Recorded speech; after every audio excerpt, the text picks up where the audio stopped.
Bonjour à toutes et à tous, les amis, c'est Papycan5. Aujourd'hui, on se retrouve pour une toute nouvelle vidéo, toute nouvelle anecdote. Et aujourd'hui, on se retrouve pour une anecdote qui est assez récente au moment où je vous recorde ça.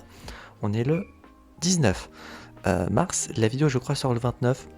Parce que avant ça, dimanche, c'était saturé en termes de contenu sur la chaîne. Le 22, il y avait déjà encore autre chose, donc je voulais décaler la chose. Donc, cette anecdote se déroule début de la semaine à laquelle je suis. Si je me trompe pas, c'était le lundi 16 que ça s'est déroulé. Et en gros, ce que je devais faire ce jour-là, c'était... quoique, c'était peut-être même la semaine d'avant, le vendredi. Je crois que finalement, en fait, c'était le vendredi 13, je crois.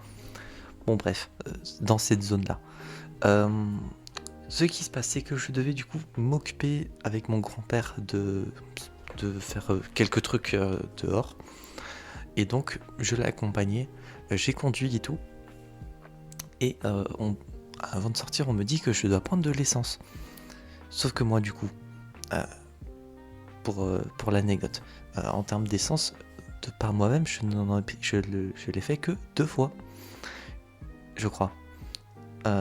Seul. Non, j'ai dû le faire 3 fois en fait.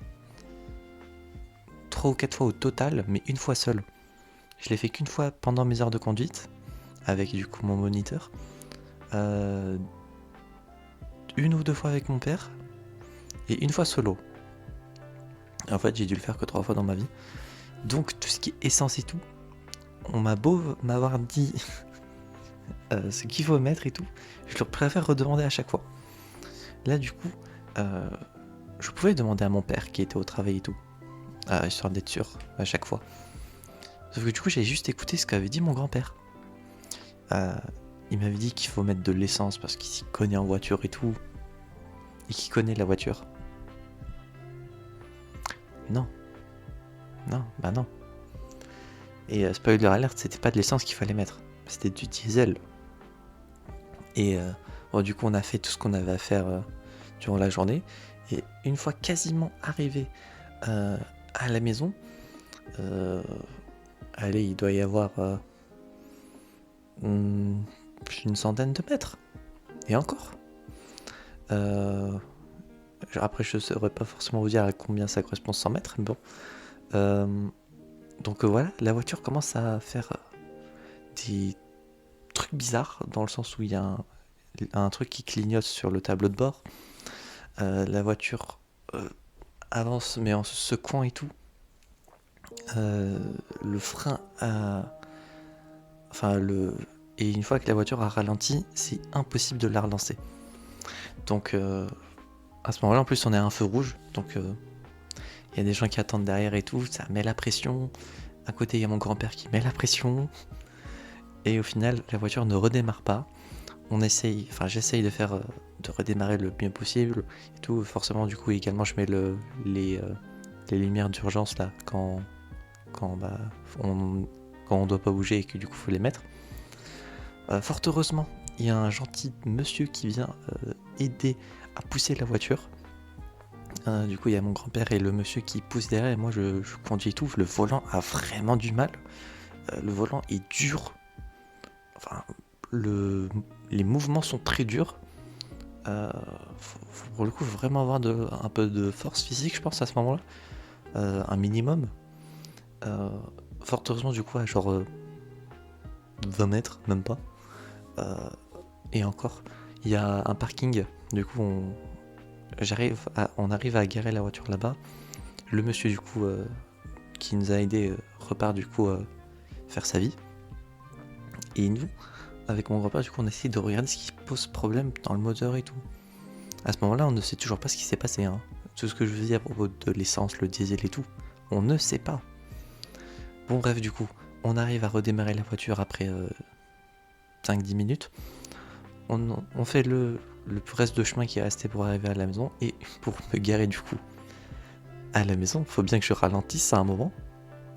La voiture ne redémarre pas. Encore. Du coup, vu qu'on est littéralement devant la maison, je sonne, je rentre et je préviens quelqu'un pour qu'on nous aide à pousser la voiture. On pousse la voiture. Cette fois-ci, c'est mon grand-père qui tenait le volant et tout. On pousse la voiture du coup, machin. Hop, la journée elle se fait, pardon. Mon père rentre du travail. On lui explique la situation. Et en fait, du coup, oui, en parlant du coup de ce qui s'est passé et tout, et on arrive le sujet du carburant. Et qu'en fait, mon grand-père qui m'avait dit de mettre du samplon 95, en fait, fallait pas mettre ça. Fallait mettre du diesel. Et fun fact, chose que je ne savais pas et qui apparemment c'est le cas dans toutes les voitures, j'ai l'impression, je crois.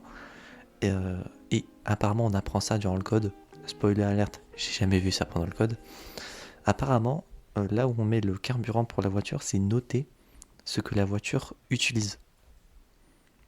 Je n'étais pas au courant de ce fact. Maintenant je le sais. Et maintenant aussi je sais ce qu'il faut mettre. Du diesel. Je vais faire en sorte de...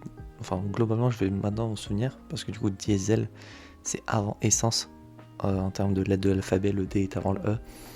Donc je vais retenir comme ça. Et sinon, ce qu'il y a eu en fait, c'est que, étant donné que le mauvais carburant avait été mis, du coup c'est comme si il y avait plus de jus dans la voiture et qu'on essayait de l'utiliser. Et spoiler alert, ça ne marche pas comme ça. Donc là, la voiture, depuis hier, au moment où je fréquente ça, du coup depuis le 18, hier du coup le 18, on l'a emmené au garage avec en tractant la voiture avec la voiture de mon père, avec une corde et tout qui ont été accrochés et tout. Ça faisait très manège, très roller coaster, le fait d'être attaché à une autre voiture et tout, mais qu'on ne puisse pas faire grand chose de plus. Ça faisait très manège, c'était assez spécial à vivre. Et ça devait être sûrement une scène un peu bizarre à voir de l'extérieur. Et sinon, d'autres choses que je pourrais vous rajouter comme info, c'est que l'essence, on l'avait mis vraiment, quand je faisais les activités avec mon grand-père, on avait vraiment mis l'essence, oui du coup vraiment l'essence, le carburant, en premier, et ensuite on avait fait 2-3 trucs qu'on devait faire ce jour-là, et ensuite on est rentré à la maison. Donc la voiture a vraiment tenu le trajet des 2-3 trucs qu'on devait faire, et quasiment tout le trajet pour rentrer chez nous. Et fort heureusement d'ailleurs, nous on n'a rien eu. La voiture globalement a rien à part du coup cet incident, parce que du coup j'ai cru ce qu'avait dit mon grand-père. Mais heureusement aussi, le moment où la voiture a bugué la première fois, c'était pas en montée ou en descente, c'était sur un terrain plat. Sinon là, je vous avoue, j'aurais vraiment paniqué. Et je pense que s'ils étaient en montée, pousser la voiture aurait été un peu plus chiant. Légèrement. Ou même en descente, ça aurait peut-être été un peu dangereux avec la vitesse qu'elle aurait pu prendre petit à petit. Ça aurait été peut-être vraiment dangereux. Fort heureusement, du coup, c'était en terrain plat. Voilà du coup pour cette anecdote. Je sais pas si j'ai grand chose à rajouter de plus, je ne crois pas. Actuellement la voiture est en réparation. Pour ceux qui voudraient savoir, de ce que j'ai compris, en gros faut vider globalement tous les liquides de la voiture histoire de la remettre à neuf. Et ensuite je crois qu'il faudra juste mettre du diesel véritablement. Et ensuite ça pourra se faire normalement comme s'il n'y avait rien eu. Mais bon, il y a quand même le prix de la réparation. Et ça, je crois que ça coûte quand même un peu cher. J'espère du coup que cette vidéo vous aura plu. Ça fait longtemps qu'il n'y avait pas eu un épisode de Papy 5. Je fais les épisodes quand j'ai des sujets, malheureusement en ce moment j'en ai pas, mais des fois quand j'ai des trucs qui m'arrivent dans la vie comme ça, je vous les raconterai.